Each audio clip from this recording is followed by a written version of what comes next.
Hi friends, வணக்கம் and welcome to ALV Creations. இந்த வீடியோல ஜென்ஸ் பேண்ட்ல zip ஸ்பாயில் ஆயிடுச்சுன்னா அதை எப்படி கம்ப்ளீட்டா ரிமூவ் பண்ணிட்டு புது zip எப்படி ஸ்டிட்ச் பண்றதுன்னு பார்க்கலாம். ஃபர்ஸ்ட் நம்ம இருக்கிற zip ரிமூவ் பண்ணனும். அதுக்கு ஃபர்ஸ்ட் இந்த மேல் பக்கமா தையலை பிரிச்சிட்டு அதை வெளியில எடுத்துட்டு அதுக்கு அப்புறமா full zip-ஐயும் length wiseல ரிமூவ் பண்ணலாம்.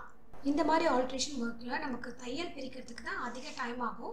நார்மல் நூல் மாதிரி இல்லாம இந்த மாதிரி பேண்ட் தைக்கிறதுக்கான யூஸ் பண்ற நூல் இன்னுமே திக்கா இருக்கும். தையலும் நல்லா கிட்ட இருக்கும். ஸோ தையல் பிரிக்கவே ஒரு 1/2 hour கூட ஆகலாம். ஸோ இப்போ நான் இருந்த ஜிப்பை கம்ப்ளீட்டா ரிமூவ் பண்ணிட்டேன். அதே குவாலிட்டியில இருக்க புது ஜிப் எடுத்திருக்கேன்.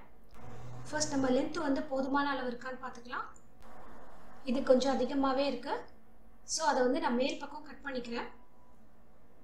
மேல் பக்கத்துல இரும்பு லாக் இருக்கு. இந்த ரன்னர் வெளியில வராம இருக்கிறதுக்கு அதையும் கட் பண்ணிக்கலாம். அதுக்கப்புறம் எந்த அளவுல மேல் பக்கம் இந்த ஜிப்பை மேல் பக்கம் இன்சர்ட் பண்ணணும் இல்லையா பட்டன் கிட்ட, ஸோ அதையும் நான் மார்க் பண்ணியிருக்கேன். இப்போ நம்ம இது உள்ள இன்சர்ட் பண்ணிட்டு கரெக்டாக வச்சுட்டு நம்ம மார்க் பண்ண அளவுக்கு கரெக்டாக இருக்கிற மாதிரி பார்த்துக்கலாம். இப்போ நம்ம ஸ்டிச் பண்ண ஆரம்பிக்கலாம். இது அசையாமல் இருக்கிறதுக்கு ஜஸ்ட் நான் ஒரு சைடில் பின் குத்திக்கிறேன். ஃபர்ஸ்ட் நம்ம மேல் பக்கத்தை ஜிப்பை லாக் பண்ணிக்கலாம். ஏற்கனவே அங்கே 2 தையல் இருக்குது. அது மேலேயே அந்த 2 தையலையும் அப்படியே போட்டுக்கலாம். ஸோ தட் நம்ம புதுசாக தைச்ச மாதிரியே தெரியாது. அந்த கீழ்ப்பக்க தையல் மேலேயே ஸ்டிச் பண்ணிவிட்டு இப்போ அப்படியே திருப்பி டவுனில் ஸ்டிச் பண்ணிக்கலாம். நல்ல காஸ்ட்லியாக 1000 ரூபாய் 2000 ரூபாய்க்கு மேலே வாங்குற பேண்ட் கூட இந்த ஜிப்பு ஒர்க் ஆகலை ஸ்பாயில் ஆகிடுச்சுன்னா அந்த பேண்ட்டை நம்ம யூஸ் பண்ணவே முடியாது. ஸோ அதுக்கு நம்ம இந்த மாதிரி ப்ராப்பராக ஜிப்பு கண்டிப்பாக மாற்ற முடியும். எங்கே தையல் இருந்ததோ அது மேலேயே அப்படியே ஸ்டிச் பண்ணிட்டு வரேன். இந்த ஜிப்பை 2 துணிக்கும் உள் பக்கமாக இன்சர்ட் பண்ணி வெளிப்பக்கம் எடுத்துக்கலாம். இந்த கீழ்ப்பக்கம் அப்படியே ஸ்ட்ரைட்டாக வச்சுக்கலாம். இப்போ ரன்னரை மேலே இழுத்துட்டு ஃபுல்லாக கீழே வரைக்கும் ஸ்டிச் பண்ணிக்கலாம். ஸ்டிச் பண்ணும்போது கீழே வேறு எந்த துணியும் லாக் ஆகாமல் இருக்கான்னு பார்த்துட்டு ஸ்டிச் பண்ணிக்கலாம். ஸோ பேக்கில் தையல் விழுந்திருக்கு.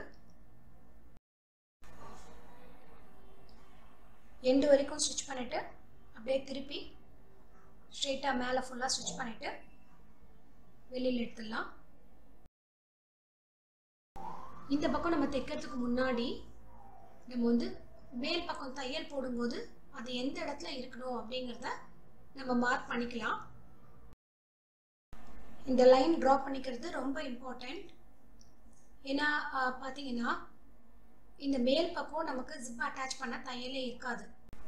ஏன்னா இந்த ஜிப்பை தனியாக இது ஒரு சின்ன பீஸ் ஆஃப் கிளாத் ஒரு 2 இன்ச்சுக்கு இருக்கு.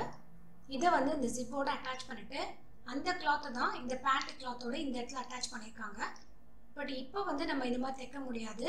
மேலே தான் நம்ம தைச்சி ஆகணும். ஸோ அது கரெக்டாக அந்த தையல் எங்கே வரணுன்றதுக்காக நம்ம இப்போ லைன் மார்க் பண்ணிக்கிறோம். பிகாஸ் இந்த பட்டனை கழட்டிட்டு இந்த ஜிப்பை தனியாக தான் நம்ம ஸ்டிச் பண்ணணும்.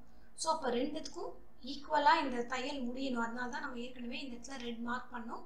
கரெக்டாக அதே அளவு உள்ளே இன்சர்ட் பண்ணிவிட்டு நம்ம வச்சு பார்க்கலாம். ஜிப்பை போட்டு பார்க்கலாம் கரெக்டாக இருக்கான்னு பார்த்துட்டு அதே அளவு உள்ளே இன்சர்ட் பண்ணிவிட்டு இங்கே நம்ம பின்னால் அதை செக்யூர் பண்ணிக்கலாம்.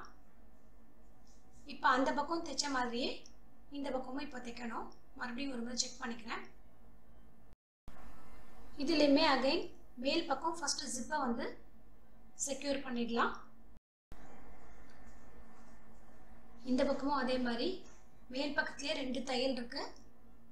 அதை ஃபுல்லாக ஸ்டிச் பண்ணிட்டு அப்படியே கீழ்ப்பக்கம் ஜிப்பை நம்ம அட்டாச் பண்ணிக்கலாம்.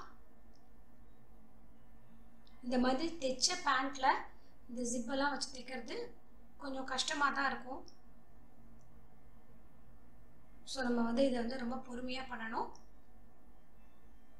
ஸோ இந்த பக்கத்துலையும் கீழ்ப்பக்கம் எந்த அளவு மேக்ஸிமம் முடியுமோ அது வரைக்கும் ஜாயின் பண்ணிக்கலாம். இப்போ அகைன் கீழ்ப்பக்கத்துலேருந்து மேலே வரைக்கும் ஸ்டிச் பண்ணி வெளியில் எடுத்துடலாம்.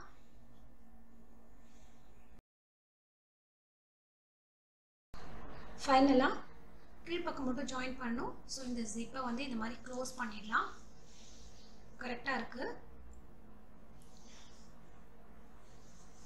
இப்போ இந்த கீழ் பக்கத்தில் அங்கே எங்கே தையல் இருந்ததோ அங்கே 2 தையல் இருந்தது, அதே மாதிரி அந்த 2 தையல் போட்டுக்கலாம். ஸோ இந்த 2 பக்கம் ஜிப்பு ஸ்டிச் பண்ணதும் ஜாயின் ஆகிறதுக்காக இந்த தையல் போடுறோம். ஸோ அந்த பேண்ட்டில் எங்கெல்லாம் தையல் இருந்ததோ அங்கே அப்படியே தையல் போட்டுக்கிறோம்.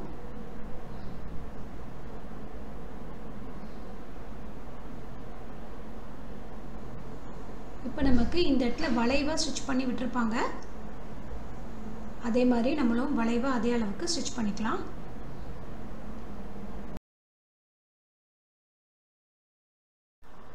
இப்போ பேக் சைடில் உள்பக்கம் எக்ஸஸாக இருக்க ஜிப்பை வந்து ட்ரிம் பண்ணிடலாம். ஜிப் ஸ்டிச்சிங் கம்ப்ளீட்டாக ஃபினிஷ் பண்ணியாச்சு. இதுதான் ஃபைனல் அவுட்புட்.